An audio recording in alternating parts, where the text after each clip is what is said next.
अपनी लड़कियों को सुरक्षित रखो, अपनी लड़कियों को संस्कारित करो, अपने घर में हथियार रखो, कुछ नहीं तो सब्जी काटने वाला चाकू जरा तेज रखो। मोदी सरकार में महिलाएं सुरक्षित नहीं। जी हां, महिलाओं को खुद करनी होगी अपनी सुरक्षा। भोपाल से बीजेपी सांसद प्रज्ञा ठाकुर का बड़ा खुलासा। आखिर क्यों भाजपा सांसद प्रज्ञा ठाकुर ने अपने घरों में हथियार रखने और सब्जी काटने वाले चाकुओं की धार को मजबूत करने के लिए कहा। सांसद प्रज्ञा ठाकुर का यह वीडियो सोशल मीडिया पर जमकर फैल रहा है। आज इस वीडियो में हम बात करेंगे कि क्या प्रज्ञा ठाकुर को अब मोदी सरकार पर भरोसा नहीं रहा। देश में इस तरह के नफरती भाषणों पर आखिर लगाम कब लगेगी।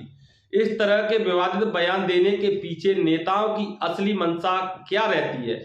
इस वीडियो में आज हम बीजेपी का भाड़ा फोड़ने वाले हैं, तो बने रहिए मेरे साथ और वीडियो को अंत तक जरूर देखें और वीडियो को ज्यादा से ज्यादा अपने साथियों में शेयर करके चैनल को सब्सक्राइब करना न भूलें।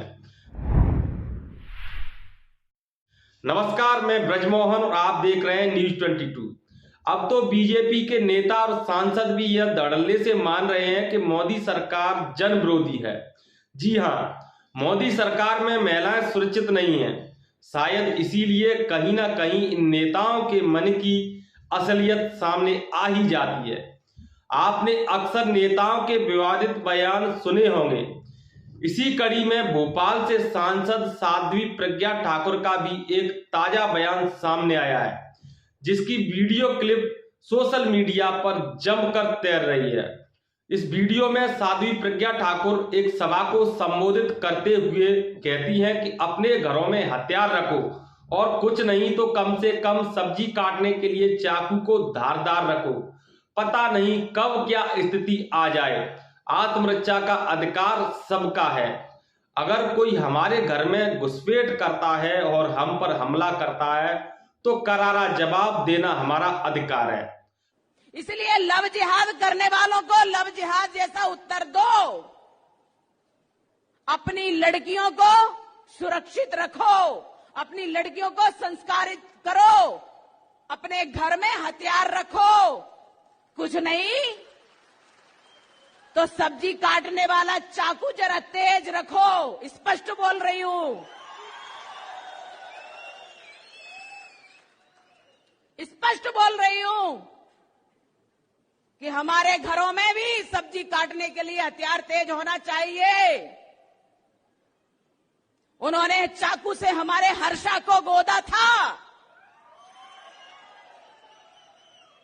उन्होंने चाकू से हमारे वीरों को, हिंदू वीरों को, बजरंग दल के कार्यकर्ता, भाजपा के कार्यकर्ता, युवा मोर्चा के कार्यकर्ताओं को गोदा है, काटा है। तो हम भी सब्जी काटने वाले चाकुओं को जरा तेज रख लें, पता नहीं कब कैसा मौका आए। तो जब हमारा सब्जी अच्छे से कटेगी तो निश्चित रूप से दुश्मनों के मुंह भी और सिर भी अच्छे से कटेंगे। आपको बता दें, यह वीडियो रविवार का कर्नाटक के शिवमोगा का है। भाजपा सांसद ने मिशनरी संस्थानों में अपने बच्चों को शिक्षित करने के खिलाफ माता पिता को भी सलाह दे डाली और कहा कि मिशनरी स्कूलों में पढ़ाने से आप अपने लिए वृद्धाश्रम के दरवाजे खोल रहे हैं। मिशनरी संस्थानों में शिक्षित होने से बच्चे आपके और आपकी संस्कृति के नहीं होंगे, वह वृद्धाश्रम की संस्कृति में बड़े होते हैं तो स्वार्थी हो जाते हैं। अपने घर पर ही पूजा करना चाहिए। अपने धर्म और शास्त्र के बारे में पढ़ें, अपने बच्चों को इसके बारे में पढ़ाएं ताकि बच्चे हमारी संस्कृति और मूल्यों के बारे में जान सकें। सार्वजनिक मंचों से इस तरह के विवादित बयान देकर आखिर प्रज्ञा ठाकुर और तमाम ऐसे छुटभैया नेता आखिर साबित क्या करना चाहते हैं। एक तरफ तो यह कहते हैं कि देश मजबूत हाथों में है और दूसरी तरफ इतना डर। आखिर इस डर की सच्चाई क्या है? क्या हकीकत में इन्हें खतरा है या केवल राजनीतिक रोटियां सेक रहे हैं? मैं अगर अपनी व्यक्तिगत राय दूं तो सिर्फ यह हिंदू मुस्लिम करके देश की जनता को डराकर केवल और केवल वोट की राजनीति कर रहे हैं। क्योंकि यह एक तरफ तो बड़े गर्व से कहते हैं कि देश सशक्त हो रहा है और दूसरी तरफ इतना डर लगा हुआ है कि सरेआम घरों में हथियार रखने की बात कर रहे हैं। आपको बता दूं कि बीजेपी हमेशा भटकाने की राजनीति करती है, हमेशा बांटने की राजनीति करती है। आज जिस तरह से चीन लगातार भारत की सीमा में घुसपैठ कर रहा है, तब इन नेताओं को डर क्यों नहीं लगता? तब इन नेताओं और सांसदों के बयान सामने क्यों नहीं आते? यह सोचने वाली बात है कि हमारे देश के नेता कितने महान हैं कि उन्हें अंतर्राष्ट्रीय मामलों से कोई खतरा नहीं है और घर में ही अपने देश में न जाने इन्हें कौन सी बला सता रही है।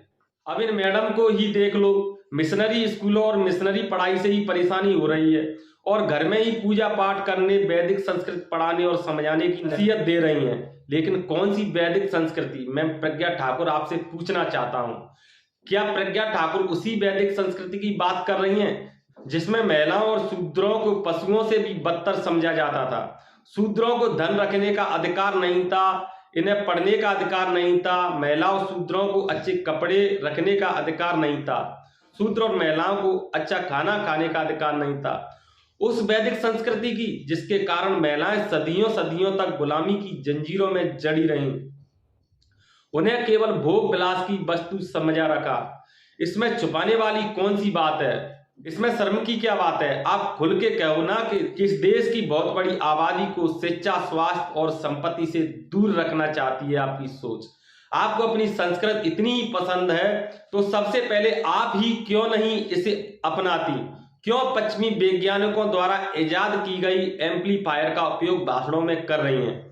क्यों वैज्ञानिकों द्वारा बनाई गई महंगी महंगी गाड़ियों में चलती हैं? क्यों पश्चिमी देशों के वैज्ञानिकों द्वारा इजाद किए गए ट्रेन, हवाई जहाज, मोबाइल आदि उपकरणों का उपयोग करती हैं? क्यों पश्चिमी सभ्यता की समर्थक लोकतंत्र का हिस्सा बनी हो? कहीं जंगल में पेड़ पत्ते लपेट कर मंत्र उच्चारण कर अपना और अपने हितैषियों की भलाई और तरक्की के लिए हवन और यज्ञ करो? क्यों मंचों से बाहर देकर अपना समय बर्बाद कर रही हो? हाँ, अंत में एक बात और कहना चाहूंगा प्रज्ञा ठाकुर जी आपसे, अगर तुम इस वैदिक सभ्यता के भरोसे रहती तो कहीं किसी मर्द की गुलामी कर रही होती, न कि राजनीति में आकर के सांसद बनकर ये लंबी चौड़ी फेंक रही होती, लोगों को गुमराह नहीं कर रही होती। शुक्र करो कि भारत के संविधान निर्माता डॉक्टर बाबा साहब भीमराव अंबेडकर का, जिनकी वजह से आज तुम्हें बोलने का अधिकार मिला, वरना चार दीवारों के बीच में किसी काल कोठरी में केवल आप एक बच्चा पैदा करने की मशीन मात्र बनकर रह गई होती। साथियों, इस पूरे मामले पर आपकी क्या राय है? अपना सुझाव हमें कमेंट बॉक्स में जरूर बताएं। इस वीडियो में सिर्फ इतना ही और आपसे गुजारिश है इस वीडियो को ज्यादा से ज्यादा अपने साथियों में शेयर करके चैनल को सब्सक्राइब जरूर करें। नमस्कार।